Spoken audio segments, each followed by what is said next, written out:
Hello दोस्तों, मैं आपका साइंस एजुकेट मुकेश प्रजापत आपका ऑनलाइन क्लासेज में हार्दिक अभिनंदन करता हूं, स्वागत करता हूं। तो हम चलते हैं अपने लेसन की ओर। तो हमने पिछली कक्षा में रूट पद्धति के बारे में अध्ययन किया था और आज हम अध्ययन करने जा रहे हैं कार्बनिक यौगिकों के नामकरण की दूसरी पद्धति के बारे में। और दूसरी पद्धति जो है वो कौन सी है?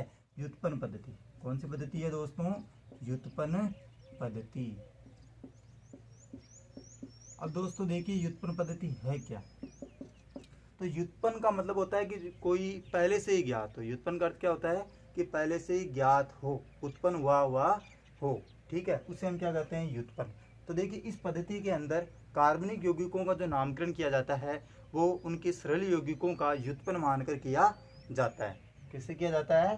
कि इस पद्धति में कार्बनिक यौगिकों का जो नामकरण किया जाता है वो किस आधार पर किया जाएगा? सरल यौगिकों का व्युत्पन्न मानकर किया जाएगा। तो हम लिख देते हैं यहाँ पर कि आधार क्या हो जाएगा इसका?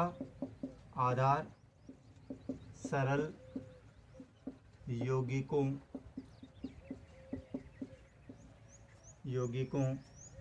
का व्युत्पन्न मानकर क्या किया जाता है? कार्बनिक यौगिकों का नामकरण किया जाता है। ठीक है, अब बात आती है कि सरल यौगिक वो कौन से होंगे जिनसे उस सरल यौगिक का व्युत्पन्न बनेगा और उनका व्युत्पन्न नाम बनेगा। तो देखिए, एक सारणी बनाते हैं आपके सामने। तो सारणी से सब समझ आएगा आपको। तो देखिए, सारणी एक तरफ आपको लिखना है सरल यौगिक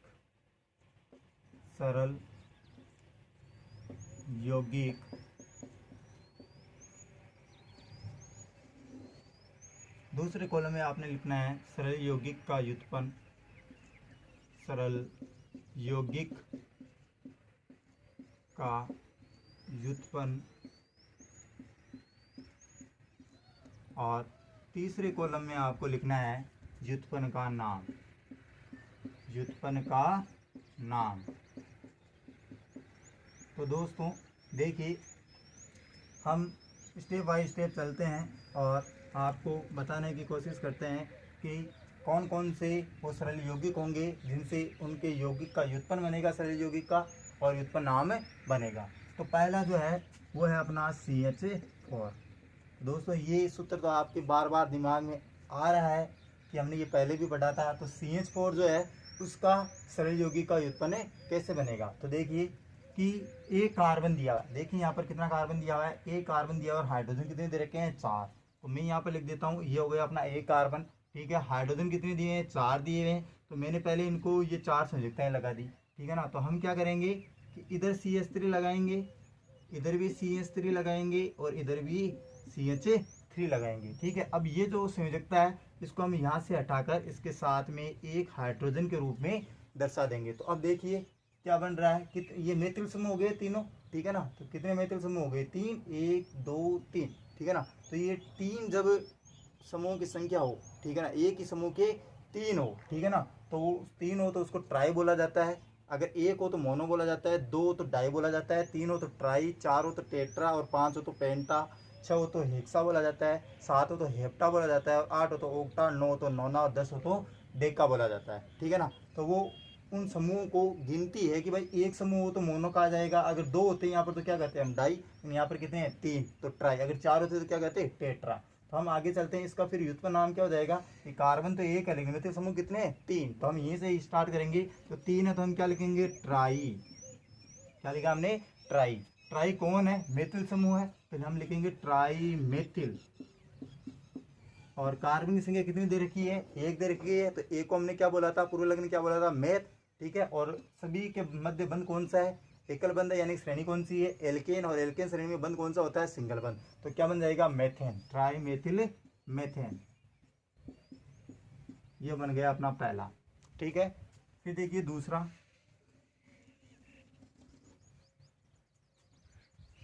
दूसरा है CH3OS। देखिए इसको तो आप लिख सकते हो यहाँ पे मेथेन, नाम लिख सकते हो यहाँ पर। ये क्या है? मेथेन। ठीक है, और ये क्या है अपना? कार्बिनोल। क्या है दोस्तों? कार्बिनोल। ठीक है, तो अब इसके बारे में देखना है ये कितने बना सकता है। ठीक है, तो पहला तो हम क्या बनाएंगे इससे कि कार्बिनोल है। ठीक है, तो हम यहाँ पे क्या करेंगे CH2OH। ठीक है ना, ये एक संयोजकता लगा दी इसकी। ये कौन सा समूह अपना कार्बिनोल है, देखिए जरूर। 1 2 3 हो गए, ये रहे 3 CH3। ठीक है ना, OH ये रहा अपना OH। ठीक है, तो ये तो हो गई। अब यहाँ पर क्या लगाना है हमें, एक मित्र समूह लगाना है। ठीक है ना, तो देखिए 3 और 1 4। ठीक है, 1 2 3 और 1 4। ठीक है, तो संयोजकताएं पूरी हो रही है। तो ये क्या बना अपना मेथिल, और ये अपना समूह कौन सा है, कार्बिनोल। तो क्या बन गया यहाँ पर, मेथिल कार्बिनोल। क्या बन गया दोस्तों, मेथिल कार्बिनोल। ठीक है, फिर देखिए एक और बनेगा इसका, मेथिल बन गया। अब हम इससे एक और बनाने की कोशिश करें तो दूसरा बनेगा CH3CH2OH। तो देखिए ये जो समूह है, ठीक है ना, जो ये समूह आपको दिखाई दे रहा है, ठीक है, ये कौन सा समूह है, एथिल समूह है। कौन सा समूह है, एथिल समूह है। और ये अपना जो बचा हुआ है वो क्या है, कार्बिनोल। तो बन जाएगा क्या यहाँ पर, एथिल कार्बिनोल। क्या बन जाएगा, ethyl carbinol. Ethyl carbinol.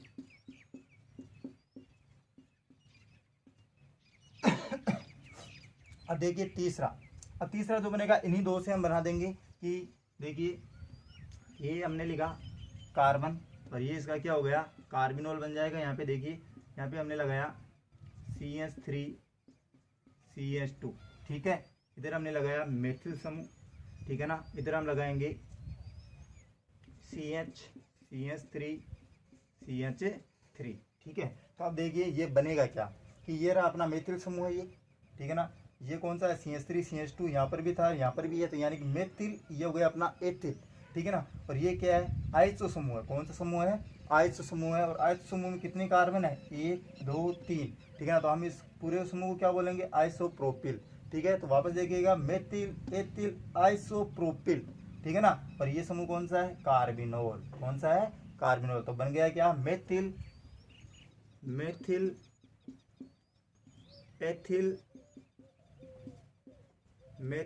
Ethyl isopropyl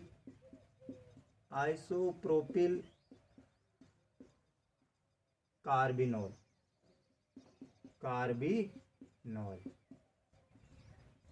दोस्तों समझ में आ रहा होगा आपके। ठीक है, चौथा देखिए, ये 3 हो जाते हैं यहाँ पर कंप्लीट। चौथा है CH3COOH, सॉरी तीसरा है ये। इसको हम बोलते हैं एसिटिक अम्ल। कौन सा अम्ल है दोस्तों, ये एसिटिक अम्ल। ठीक है, इससे हमें सरल यौगिक का व्युत्पन्न बनाना है। तो देखिए कैसे बनेगा, हमें एक आयतो समूह लगाना है। ठीक है, ये हमने लगाया आयतो समूह, ये CH3, ये CH3। ठीक है, और CH2COOH। ठीक है, तो बना क्या अपना आइसो, ये अपना आइसो समूह है। ठीक है, और कार्बन की संख्या कितनी, 1 2 3। ये क्या है, एसिटिक अम्ल है, इसको हम कार्बन की संख्या में नहीं गिनेंगे, केवल इनको गिनेंगे। तो 1 2 3 है, 3 को कौन से में आता है, पूरे लगन में प्रोप हो जाता है। ठीक है ना, और 1 CH पर 2 CH3 समूह, तो कौन सा समूह है, आइसो। तो क्या बोलेंगे, आइसोप्रोपिल। और ये क्या है, एसिटिक अम्ल। तो नाम क्या बन गया, आइसोप्रोपिल एसिटिक अम्ल। क्या बन गया दोस्तों नाम, आइसोप्रोपिल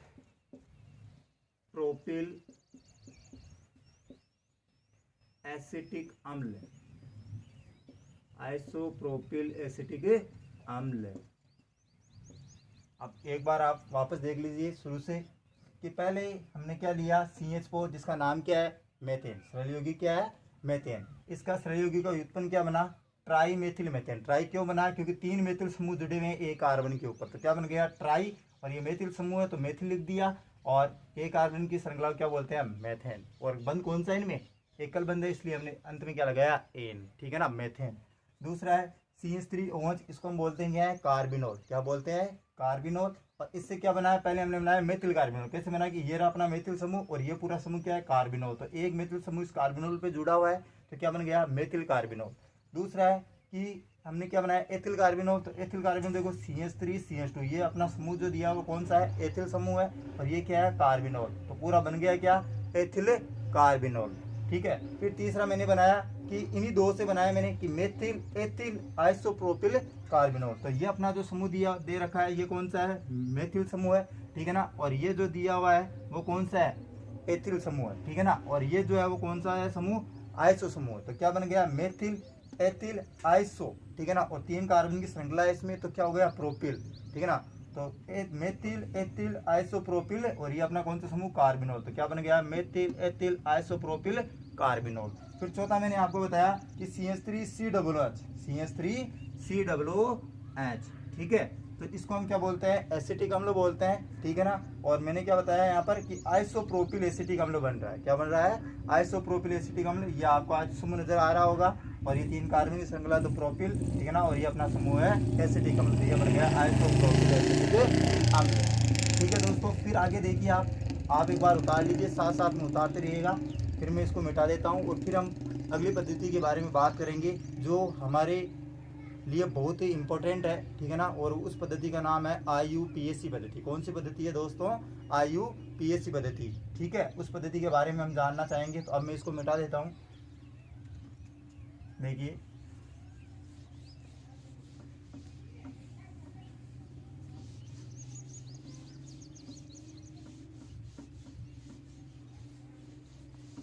दोस्तों ध्यान से पढ़िएगा क्योंकि एक एक टॉपिक हमारे लिए इम्पोर्टेंट है। अब हम पढ़ने जा रहे हैं कार्बनिक यौगिकों के नामकरण की तीसरी पद्धति। कौन सी पद्धति, तीसरी पद्धति नंबर 3, जिसका नाम क्या दे रखा है, हमने पहले बताया था मैंने IUPAC पद्धति। क्या नाम बताया था, IUPAC पद्धति। देखिए दोस्तों, वैसे इसका नाम इंग्लिश में फुल फॉर्म जो होती है इसकी होती है, I का मतलब होता है इंटरनेशनल, U का मतलब होता है यूनियन, ठीक है। और बीच में लगता है of, international union of. P का मतलब होता है प्योर, ठीक है ना। फिर A का मतलब एंड नहीं है यहाँ पर, A का मतलब अप्लाइड होगा और अप्लाइड से पहले क्या आएगा, एंड, एंड अप्लाइड। C का मतलब होगा केमिस्ट्री। तो एक बार मैं लिख देता हूँ, लिख लीजिएगा, international, international union of, international union of pure, pure and applied, applied chemistry, chemistry, ठीक है दोस्तों। क्या नाम बताया मैंने, international union of pure and applied chemistry. अब इसका हिंदी में जो नाम है वो इस प्रकार है कि अंतर्राष्ट्रीय, अंतर्राष्ट्रीय शुद्ध का संघ, अंतर्राष्ट्रीय शुद्ध का संघ और अनुपयुक्त रसायन विज्ञान, और अनुपयुक्त, अनुपयुक्त रसायन विज्ञान, रसायन विज्ञान। ये तो है इसकी फुल फॉर्म। इससे क्वेश्चन भी बन सकता है कि IUPAC का पूरा नाम लिखे, तो आप हिंदी में भी लिख सकते हो और इंग्लिश के अंदर क्या बोला जाता है इसको, international union of pure and applied chemistry. और हिंदी में क्या बोला गया है, अंतर्राष्ट्रीय शुद्ध का संघ और अनुपयुक्त रसायन विज्ञान, ठीक है दोस्तों। तो अब हम इस पद्धति के ऊपर चलते हैं कि ये पद्धति है क्या। तो ये पद्धति IUPAC पद्धति जो है वो सर्वतया मान्य है, यानी कि कार्बनिक यौगिकों के नामकरण की ये पद्धति जो है वो सभी स्थानों पर मान्य है। चाहे रूढ़ पद्धति कुछ भी कहे, चाहे व्युत्पन्न पद्धति कुछ भी कहे, लेकिन मान्यता प्राप्त पद्धति कौन सी है, IUPAC पद्धति है। रसायनज्ञों ने इसको तवज्जो दी है, ठीक है ना। इसको नियत किया है कि IUPAC पद्धति ने जो कह दिया वो क्या होगा, सही होगा, ठीक है। और इस पद्धति के अनुसार जितने भी हाइड्रोकार्बन्स है, ठीक है ना, हाइड्रोकार्बन्स मतलब एल्केन, एल्केन, एल्काइन, उनका नामकरण इस पद्धति से किया जा सकता है। तो देखिए हम इस पद्धति के बारे में पढ़ेंगे और इसके अंदर मैं आपको बता दूं कुछ नियम बनाए गए हैं। क्या बनाए गए हैं, नियम बनाए गए हैं। उन नियमों के आधार पर हम इसको जानने की कोशिश करेंगे, ठीक है। तो इसको मैं मिटा देता हूँ, आप ये फुल फॉर्म लिख लीजिए, तब तक मैं आपको कुछ और जानकारी दे रहा हूँ कि देखिए नियम के अंदर पहला नियम क्या कहता है कि जो हाइड्रोकार्बन्स है, ठीक है ना, हाइड्रोकार्बन में जो सरल कार्बनिक यौगिक जो है, ठीक है, वो कार्बनिक यौगिक जो अणु बनाते हैं, ठीक है ना, अणु है, उन्हीं हम क्या कहते हैं, कार्बनिक यौगिक। तो उस कार्बनिक यौगिक के अणु में जो उपस्थित कार्बन परमाणु की संख्या होती है उनके आधार पर उनका पूर्व लग्न लिखा जाता है। और इन पूर्व लग्नों के बारे में हमने पिछली कक्षाओं में भी अध्ययन किया है, तो हम बारी बारी से एक एक नियम को पढ़ेंगे विथ एग्जाम्पल। तो देखिए दोस्तों, मैं इसको मिटा देता हूँ और नियम हम जानने की कोशिश करते हैं। देखिए नियम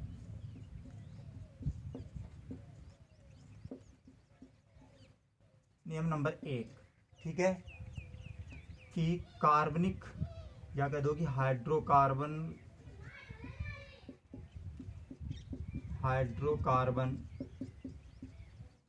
कौन कौन से, एल्केन, एल्कीन और एल्काइन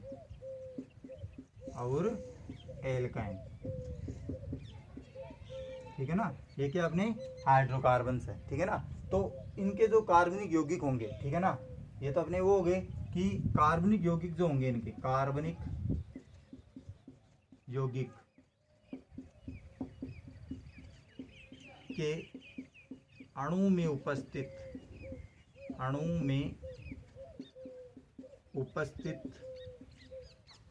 कार्बन परमाणु की संख्या के आधार पर कार्बन परमाणु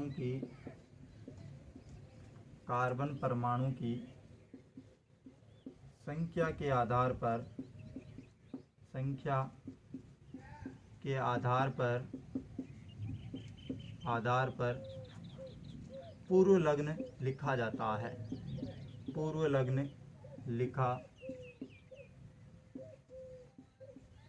जाता है। ठीक है दोस्तों, देखिए मैंने कहा कि हाइड्रोकार्बन कौन कौन से बताए मैंने, एल्केन, एल्कीन और एल्काइन। अब नियम कौन सा हो गया अपना कि कार्बनिक यौगिक के अणु में, ठीक है ना, चाहे वो कोई सा भी यौगिक हो, ठीक है ना, उसके अणु में उपस्थित कार्बन परमाणु की संख्या कितनी है, उस संख्या के आधार पर हम उसका क्या लिखेंगे, पूर्व लग्न लिखेंगे। और पूर्व लग्न हमेशा कहाँ लगते हैं, सबसे पहले लगते हैं। जो भी नाम दिया हुआ होता है उसके पहले लगते हैं पूर्व लग्न। तो देखिए मैं यहाँ पे लिख देता हूँ, सारणी से समझाऊँ या ऐसे समझाऊँ, देख लीजिए आप कि कार्बन परमाणु की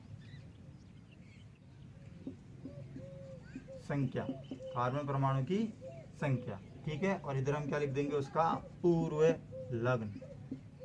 पहले भी मैंने बताया आपको पिछली कक्षाओं में भी, ठीक है।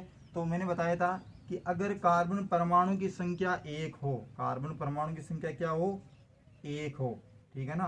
कार्बन परमाणु की संख्या कितनी दी हुई हो आपको, 1 दी हुई हो, ठीक है ना। तो उसको हम क्या कहेंगे, मैथ। अगर 2 हो तो हम उसको क्या कहेंगे, एथ। अगर 3 हो तो उसको हम क्या कहेंगे, प्रोप। अगर 4 हो तो उसको हम क्या कहेंगे, ब्यूट। अगर 5 हो तो उसको हम क्या कहेंगे, पेंट। अगर 6 हो कार्बन की संख्या तो उसको हम कहेंगे हेक्स, ठीक है। अगर 7 हो तो उसको हम कहेंगे हेप्ट, ठीक है। और अगर 8 हो तो उसको हम कहेंगे ऑक्ट, ठीक है। और अगर 9 हो तो उसको हम कहेंगे नॉन। और अगर कार्बन की संख्या कितनी हो, 10 हो, तो उसको हम कहेंगे डे।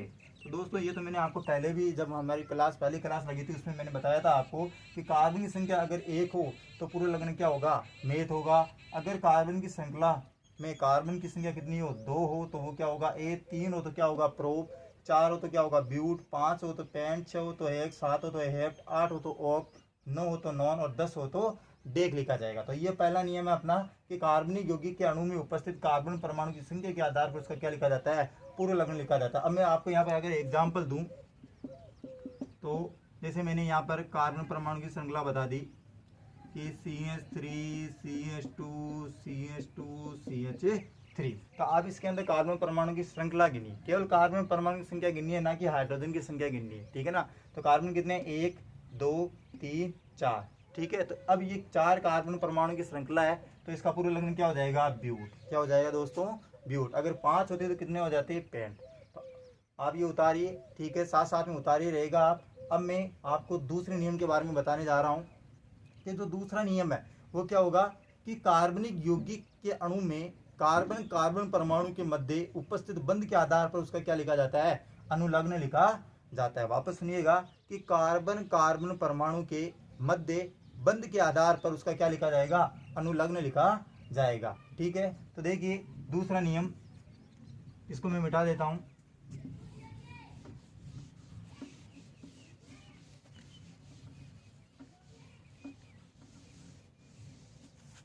नंबर 2 नियम कि कार्बनिक यौगिक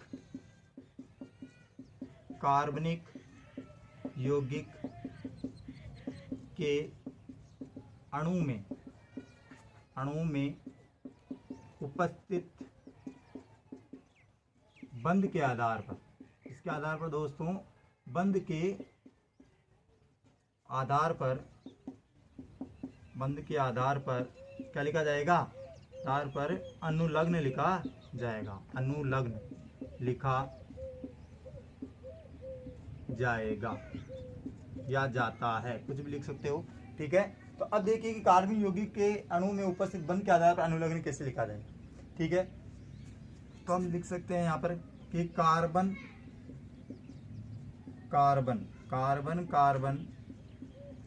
परमाणु के मध्य बंध का प्रकार। ठीक है दोस्तों, फिर इधर हम लिख देंगे अनुलग्न। ठीक है, तो अब देखिए, अगर एल्केन श्रेणी हो, नंबर 1 एल्केन श्रेणी, मैंने आपको पहले बता रखा है वैसे ये एल्केन श्रेणी हो। ठीक है ना, तो एल्केन श्रेणी कब होती है, जब कार्बन के मध्य कौन सा बंध होता है, एकल बंध होता है। ठीक है, और एकल बंध में कितने हाइड्रोजन लगते हैं, 4। ठीक है ना, 1 2 3 4। ठीक है, 1 2 3 4। ठीक है, तो ये बंध कौन सा है, एकल। कौन सा बंध है यहाँ पर, एकल बंध है। ठीक है ना, तो एकल बंध है, तो मैंने आपको पहले बताया था कि एकल बंध के आधार पर अनुलग्न क्या होगा, इसमें इस श्रेणी का एन, क्या अनुलग्न होगा दोस्तों, एन। ठीक है, दूसरा कि एल्कीन श्रेणी हो,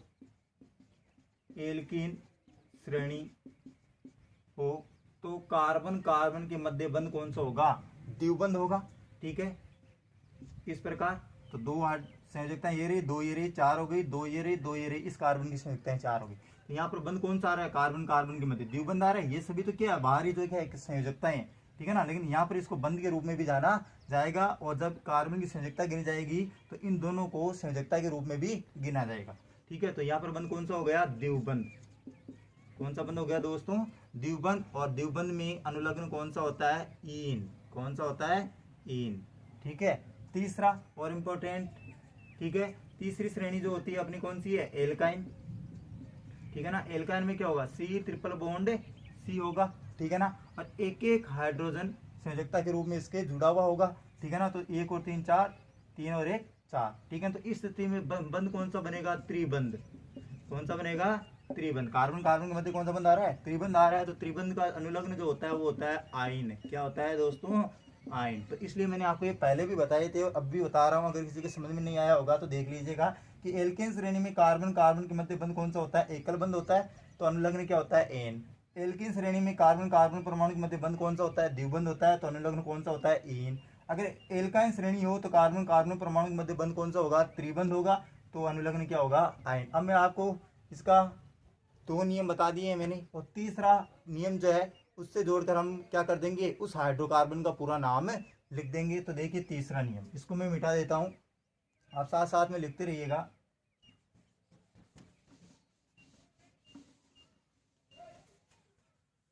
हटा दूं,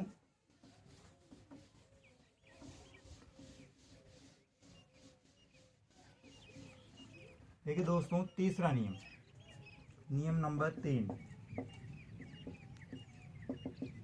नियम नंबर 3 ये कहता है कि जो हमने पूर्व लग्न निर्धारित किए और जो हमने अनुलग्न निर्धारित किए, तो पूर्व लग्न और अनुलग्न को श्रेणियों के आधार पर जोड़कर हम क्या कर सकते हैं, हाइड्रोकार्बन का नाम लिख सकते हैं। ठीक है, तो पहले मैं आपको एल्केन, एक तरफ लिख रहा हूं मैं एल्केन, इधर मैं लिख रहा हूं एल्कीन, और यहाँ लिख रहा हूं मैं एल्काइन। ठीक है ना, तो देखिएगा मैं 2-3 एग्जाम्पल बताऊंगा और उसके बाद में आपको समझ आ जाएगा। जैसे मैंने कहा कि पहला पूर्व लग्न क्या था, मेथ।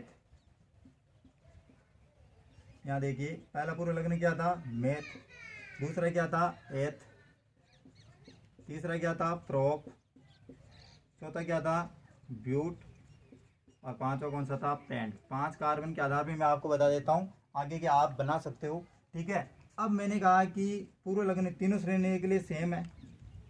ये पूर्व लग्न जो है तीनों श्रेणियों के लिए क्या है, सेम है। तो एल्केन में हम क्या लगाते हैं, एन। ठीक है ना, यहाँ पर भी क्या लगेगा, एन, यहाँ पर भी एन, यहाँ पर भी एन, और यहाँ पर भी एन लगेगा। तो अब आप इनको, ये तो अपना पूर्व लग्न है और ये क्या अपना अनुलग्न है श्रेणी का। ठीक है ना, तो क्या बन जाएगा, मेथेन। क्या बनेगा दोस्तों, मेथेन। इधर क्या बन जाएगा, एथेन। इधर क्या बनेगा, प्रोपेन। इधर क्या बनेगा, ब्यूटेन। और इधर क्या बनेगा, पेंटेन। इस प्रकार आप हेक्सेन, हेप्टेन, ऑक्टेन, नोनेन, डेकेन बना सकते हो। ठीक है, अब एल्केन की बात करें तो पूर्व लग्न यही होगा, तो हम क्या लिखेंगे, मेथ धन इन। ठीक है ना, देखिए मेथ धन इन, मेथिन बनता नहीं है तो हम यहाँ पे लिखेंगे भी नहीं। क्यों, क्योंकि उसके अंदर हाइड्रोजन की संख्या कितनी रह जाती है, 2 ही रह जाती है। ठीक है ना, 4 होनी चाहिए संयोजकता कार्बन की, लेकिन संयोजकता रह कितनी जाती है, 2। इसलिए हम सीधा यहाँ पर क्या बनाएंगे, एथीन बनाएंगे। तो एथ धन इन क्या बनेगा, एथीन। ठीक है, प्रोप धन इन क्या बनेगा दोस्तों, प्रोपीन। ठीक है ना, ब्यूट धन इन क्या बनेगा, ब्यूटीन। और पेंट धन इन क्या बनेगा दोस्तों, पेंटीन। ठीक है, ये हाइड्रोकार्बन के नाम लिखे जा रहे हैं। फिर अंतिम श्रेणी जो मैंने बताई, एल्काइन। ठीक है ना, तो एल्काइन के अंदर भी आप क्या करोगे कि अनुलग्न आयन जोड़ोगे, पूर्व लग्न वही रहेंगे, तो वहां पर भी एल्किन श्रेणी में मेथिन नहीं बनाता तो एल्काइन में भी नहीं बनेगा। ठीक है, तो अब यहाँ पर क्या होगा, एथ ही होगा, एथ धन आइन क्या बनेगा दोस्तों, एथाइन। क्या बनेगा, एथाइन। और प्रोप धन आइन क्या बनेगा, प्रोपाइन। ठीक है, और ब्यूट धन आइन क्या बनेगा दोस्तों, ब्यूटाइन। और पेंट धन आइन क्या बनेगा दोस्तों, पेंटाइन। तो दोस्तों ये आपको तीसरा नियम मैंने क्या कहा कि पूर्व लग्न और अनुलग्न को जोड़कर हाइड्रोकार्बन का क्या लिखा जाता है, नामकरण। ये सभी क्या है, एल्केन के हाइड्रोकार्बन है। ये क्या है, एल्कीन श्रेणी के हाइड्रोकार्बन है। और ये क्या है, एल्काइन श्रेणी के हाइड्रोकार्बन है, या हम कहेगी यौगिक है। ठीक है, तो आप ऐसे 10 तक के बना सकते हो। धन्यवाद। मैं आपको एल्केन श्रेणी के नामकरण अगली कक्षा में बताऊंगा। तो आप हमारे चैनल को ज़्यादा से ज़्यादा सब्सक्राइब कीजिएगा, लाइक कीजिएगा और ज़्यादा से ज़्यादा शेयर कीजिएगा। धन्यवाद।